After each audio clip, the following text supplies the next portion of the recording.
شکر کی یہاں بات آئی کہ تم میرا شکر کرو نہ شکری نہ کرو. سورہ نساء میں آگے چل کے آئے گا کہ میرا شکر کرو، اللہ تمہیں عذاب دے کر کیا کرے گا اگر تم میرے شکر گزار بن جاؤ گے. اللہ تعالیٰ فرماتا ہے اور جو میرا شکر گزار بنے گا میں اسے مزید دوں گا. شکر کی ڈیفینیشن یہ نہیں ہے کہ آپ نے کوئی الحمدللہ کی تسبیح پڑھ لینی ہے، وہ ثواب اپنی جگہ ہے. شکر کی ڈیفینیشن یہ ہے کہ پریکٹیکلی شکر نظر آنا چاہیے. آپ کو اگر کوئی شخص نعمت دیتا ہے، کوئی گفٹ دیتا ہے، تو وہ یہ خواہش کرتا ہے کہ میں نے جو اس کو گفٹ دیا اس کو یوز کرے. مجھے کئی لوگ بال پوائنٹ دے کے جاتے ہیں، جی لکھنا ہے جی اتنا، نہ لکھو، وہ تو کہتے ہیں بے قدری کی ہے. اللہ تعالیٰ نے جو ہمیں نعمتیں دی ہیں نا، تو اس کی ریکوائرمنٹ ہے اپنے بندوں سے کہ وہ ان نعمتوں کو ان کاموں میں کھپائے جو اللہ نے حکم دیا ہے، اور ان نعمتوں کو ان چیزوں سے بچائے جس سے اللہ نے منع کیا ہے.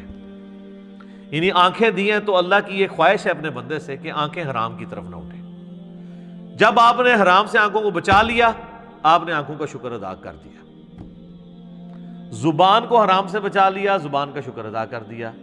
دل کو بچا لیا، دل کا شکر ادا کر دیا. جو بخاری مسلم میں حدیث ہے نا کہ آنکھیں بھی زنا کرتی ہیں، ہاتھ بھی زنا کرتے ہیں، پاؤں بھی زنا کرتے ہیں، دل بھی زنا کرتا ہے، شرمگاہ اس کی تصدیق کر دیتی ہے. دل میں جان بوجھ کے برا خیال ہے، اے تو آ گیا جھٹک دیا چھوڑ دیا، جان بوجھ کے نہ. پیٹ کا شکر یہ ہے کہ پیٹ میں حرام مال نہ جائے. پاؤں کا شکر یہ ہے کہ پاؤں حرام کام کی طرف نہ اٹھے. ہاتھ کا شکر یہ ہے کہ ہاتھ حرام کام کی طرف نہ بڑھے، نہ کسی پہ ظلم کے لیے نہ کمائی کرنے کے لیے. تو یہ سار ہے. تو اب اندازہ لگائیں کہ دنیا میں سب سے مشکل کام اگر کوئی ہے نا تو وہ شکر کرنا ہے. لوگ کیا کہتے ہیں جناب، پہلے خوب اللہ کا گلہ شکوہ کرتے ہیں، اپنا پورا غصہ نکالتے ہیں معاذ اللہ، اینڈ تک کہتے ہیں چلو جی جو دی مرضی، اللہ کا شکر ہے جی. پھر بھی تو جو اپنی روح راضی کرنی ہوتی ہے وہ کر لیتے ہیں، اور پھر اس کو نام صبر کا دے رہے ہوتے ہیں. حالانکہ بخاری میں حدیث ہے کہ صبر تو صدمے کے آغاز کے اوپر ہے.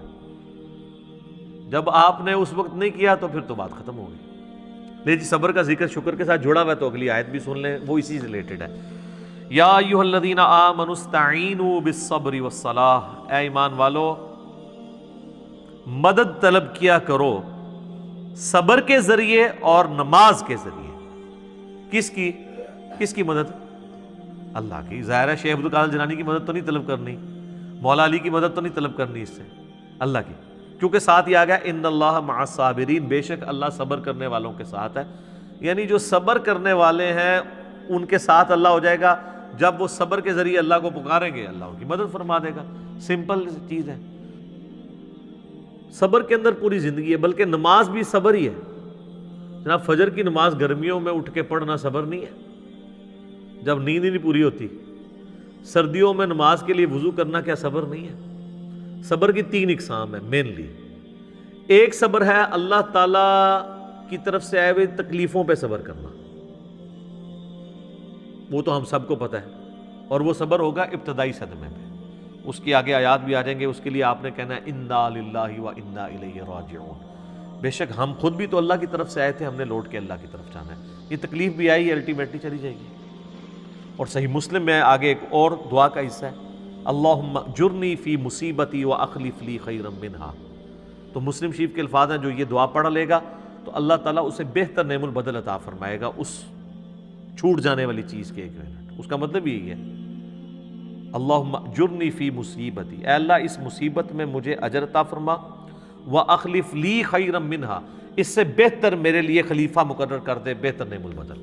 اور مسلم شریف کے الفاظ ہیں، ام سلمہ کہتی ہیں جب میرا خاوند ابو سلمہ فوت ہوا تو میں بڑی دکھی تھی، تو میں نے حضور سے یہ دعا سنی ہوئی تھی، انا للہ و انا الیہ راجعون اللہم اجرنی فی مصیبتی واخلف لی خیرا منہا. یہ یوٹیوب پہ میرا ایک کلپ بھی اپلوڈڈ ہے، غم کی خبر کو خوشی میں بدلنے کی دعا. تو اس میں نے اس کو ڈسپلے بھی کروایا نیچے. تو کہتی ہیں میں نے یہ دعا پڑھ لی اور میں پھر پریشان تھی کہ ابو سلمہ سے بہتر تو نبی علیہ السلام کے صحابہ میں کوئی اور صحابی نہیں ہے، تو مجھے اللہ تعالیٰ اس کا بہتر نعم البدل کیا دے گا. تو کہتے ہیں جیسے میری عدت پوری ہوئی تو نبی علیہ السلام میرے پاس آئے اور انہوں نے میرے سامنے اس خواہش کا اظہار کیا کہ میں تمہیں اپنے عقد میں لینا چاہتا ہوں. تو کہتی ہیں میں نے کہا مجھے واقعی نعم البدل مل گیا. اور ام المومنین بنی ہیں 64 ہجری میں فوت ہوئی ہیں، واقعہ کربلا کے بھی 3 سال بعد فوت ہوئی ہیں۔ نبی الاسلام کی وفات کے بعد یہ 53 سال زندہ رہی ہیں۔ اتنی لمبی عمر کسی اور امہات المومنین میں سے کسی نے نہیں پائی۔ سب سے آخر میں حضور کی جو بیوی فوت ہوئی ہیں ام سلمہ ہے۔ اور اہل بیت کی شان میں اور کربلا سے ریلیٹڈ جتنی احادیث ہیں نا وہ آلموسٹ ام سلمہ نے روایت کی ہوئی ہے۔ نبی الاسلام کی یہ بڑی لاڈلی ترین بیویوں میں سے ام سلمہ سلام اللہ علیہا ورضی اللہ تعالی عنہا۔ تو انہوں نے یہ دعا پڑھ لی تھی، تو وہ اس کا کچھ حصہ آگے آ بھی جائے گا۔ اللہ تعالیٰ نیک بندوں کی نشانی بتائے گا کہ وہ جب بھی ان پہ کوئی تکلیف آتی ہے تو وہ یہی کہتے ہیں انا للہ و انا الیہ راجعون۔ تو پہلا صبر ہے تکلیفوں پہ، دوسرا صبر ہے جو اللہ نے آپ پہ پابندیاں لگا دی ہیں فرائض کی، نماز پڑھنی ہے، روزہ رکھنا ہے، یہ ظاہر ہے آپ کو اس کے لیے جنبی ہوں تو غسل اتارنا ہے، اس کے لیے آپ کو تکلیف سے نہیں گزرنا پڑتا، پروٹوکول دینا پڑتا ہے، تو یہ بھی ہے۔ اور تیسرا صبر ہے حرام چیزوں سے بچنے پہ، آنکھوں کی حفاظت کرنا، اس کو حرام سے بچانا، اس کے لیے صبر کرنا پڑتا ہے۔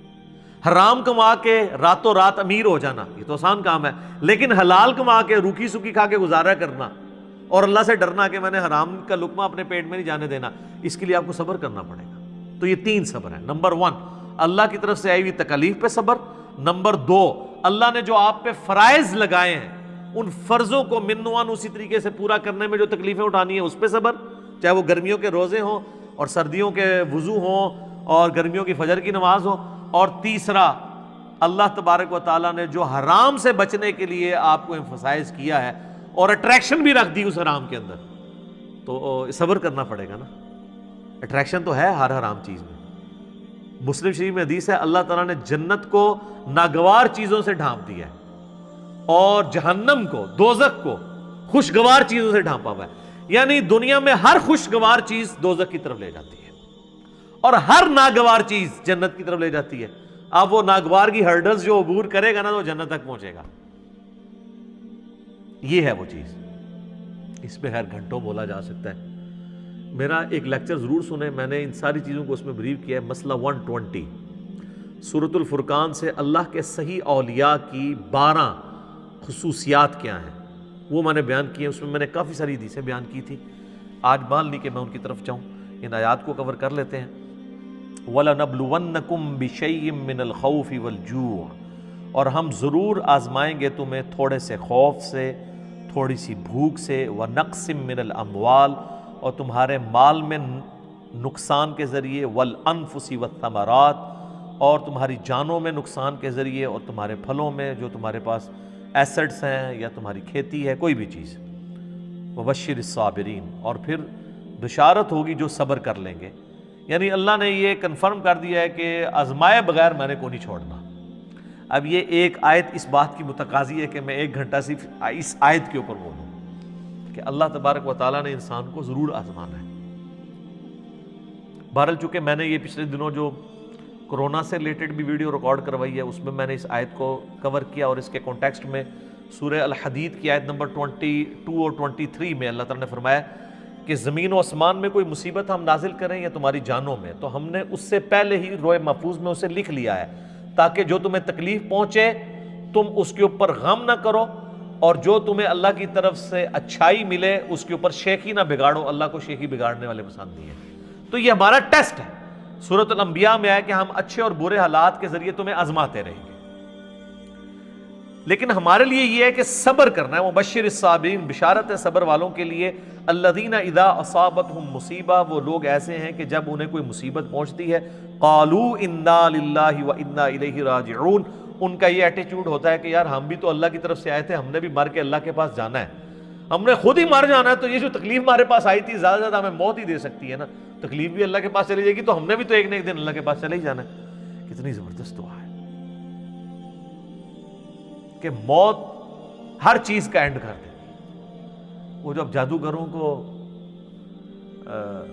فرعون نے کہا نا میں تمہیں سولی لٹکا دوں گا، مخالف سمت کے ہاتھ پاؤں کٹوا دوں گا، تو قرآن میں آتا ہے انہوں نے کہا تھا کہ تو جو کچھ کرے گا اس دنیا کی زندگی میں کر سکتا ہے نا، آخرت جا کے تو نہیں برباد سے کر سکتا نا ہماری، زیادہ مار دے گا نا تو مرنا تم نے ویسے بھی ہے۔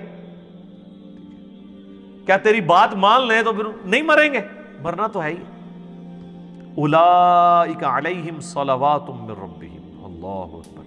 اللہ کہہ رہا ہے ایسے لوگ ہیں جن پر اللہ تعالیٰ بھی درود بھیجتا ہے، اللہ کی رحمتیں ہیں ایسے لوگوں پہ، ورحمہ اور رحمت، واولئک هم المہتدون، اور یہی وہ لوگ ہیں جو اصل میں سیدھے راستے کے اوپر ہیں، ہدایت کے اوپر ہیں۔ کون سے لوگ؟ جن کا یہ ایٹیچیوڈ ہے کہ کوئی تکلیف جان مال میں پہنچے وہ کہیں جو اللہ کی مرضی۔ اس اعتبار سے ایک حدیث ہے، اب یہ مسئلہ تقدیر سے ریلیٹڈ ہے۔ مسئلہ تقدیر خود اتنا بڑا ٹاپک ہے کہ میں نے قرآن حکیم سے 50 مقامات سے 200 آیات کراس ریفرنس کے طور پہ 4 لیکچرز میں کور کیے ہیں۔ مسئلہ 103 104 ABC، مسئلہ تقدیر کے اوپر یہ آیات بھی اس میں کور کی تھی۔ تمام اس طرح کی جو کریٹیکل آیات ہیں وہ کور کی ہیں۔ پھر بخاری مسلم میں درجنوں احادیث ہیں تقدیر کے اوپر، اور اس میں ایک حدیث سب کو کنکلوڈ کرتی ہے۔ اور امام مسلم اتنے سمجھدار ہیں کہ جو کتاب القدر چیپٹر ہے نا، تقدیر ڈیسٹنی والا چیپٹر، اس کی آخری حدیث انہوں نے وہی لی ہے، کیونکہ حدیثیں وہ ایسی ہیں کہ انسان بعض وقت کنفیوز ہو جاتا ہے۔ تو میں نے تقدیر کے لیکچر جو دیے ہیں اس میں وہ ساری حدیثیں جس سے لوگ قدریہ کی طرف چلے جاتے تھے یا جبریہ کی طرف، میں نے دونوں کا رد کر کے آپٹیمل سولوشن بتایا۔ وہ مسلم شریف کی حدیث بڑی زبردست ہے۔ اس حدیث میں الفاظ ہیں کہ سیدنا ابو ہریرہ رضی اللہ تعالیٰ عنہ کہتے ہیں کہ نبی علیہ السلام نے مجھے یہ وصیت کی تھی، اے ابو ہریرہ اپنے لیے جو نفع مند چیز ہے اس کے لیے خوب کوشش کرو، نمبر 1۔ نمبر 2، پھر وَاسْتَعِن بِاللَّهِ، اللہ سے بھی مدد مانگنی ہے، خالی کوششوں میں نہیں بیٹھ جانا۔ جو مولا علی کا قول ہے کہ میں نے اپنے ارادوں کے ٹوٹنے سے اپنے اللہ کو پہچانا ہے، کہ میں نے سب کچھ فٹ رکھا تھا لیکن اللہ کی مرضی کچھ اور تھی، کچھ اور ہی رزلٹ نکل آیا۔ اپنے لیے نفع مند چیز کے لیے پوری کوشش کرنا، وَاسْتَعِن بِاللَّهِ، پھر اللہ سے مدد مانگنا، پھر ساتھ فرمایا کاہلی نہ کرنا، سستی نہ کرنا۔ یہ نہیں کہ پیپروں کی تیاری کی کوئی نہیں ہے اور خالی تسبیح پڑھی اور اینڈ تے فیل ہو کے کہتے ہیں جو اللہ دی مرضی، نہیں، یہ نہیں۔ کاہلی نہ کرنا، سستی نہ کرنا۔ اس کے باوجود اگر رزلٹ تیرے خلاف آ جائے، تجھے نقصان ہو جائے، تو پھر یہ نہ کہنا کہ اگر میں یہ کر لیتا تو یہ ہو جاتا، اگر میں یہ کر لیتا تو یوں ہو جاتا، اگر مگر شیطان کا دروازہ کھول دیتا ہے۔ تو اگر مگر سے بچنا ہے اینڈ پہ، پہلے پوری کوشش کرنی ہے۔ ایک کام کیا یہ اچھا، اس کا یہ مطلب نہیں ہے کہ آپ نے کرٹیکل انالیسز نہیں کرنا، کہ مثلا اگر کوئی پاکستان نے کوئی مہم لانچ کی ہے اور اس میں ناکامی ہو گئی ہے تو اب وہ اس کے اوپر کوئی میٹنگ، جس نے F-16 گرا ہے تو آپ میٹنگ ہی نہ کال کریں، وہ کریں گے مستقبل میں بچنے کے لیے، وہ علیحدہ چیز ہے۔ اس پہ آپ صبر کریں گے، مستقبل کی تو اسٹریٹجی بنانی ہے۔ جو بخاری مسلم حدیث ہے، مومن ایک سوراخ سے 2 بار نہیں ڈسا جاتا، تو دوسری بار اسی لیے نہیں ڈسا جاتا کہ وہ انالائز کرتا ہے یار میں نے پہلے بھی کام پہ ہوں دوبارہ نہ پہ جائے، وہ ایک علیحدہ چیز ہے، اس کو اس سے مکس نہیں کرنی۔ جو نقصان ہوا اس پہ کہنا ہے جو اللہ کی مرضی، کیونکہ سورۃ الحدید کیا ہے نمبر 22 اور 23 ہے کہ اللہ تعالیٰ نے تمہارے نصیب میں چیز لکھی ہے جو تمہیں پہنچنے والی ہے، تمہاری جان میں ہو یا پوری انسانیت کے لیے، وہ تمہیں تکلیف آنی ہے۔ تمہارا ایٹیچیوڈ یہ ہے کہ ان اللہ مع الصابرین، تم نے کہنا ہے انا للہ و انا الیہ راجعون۔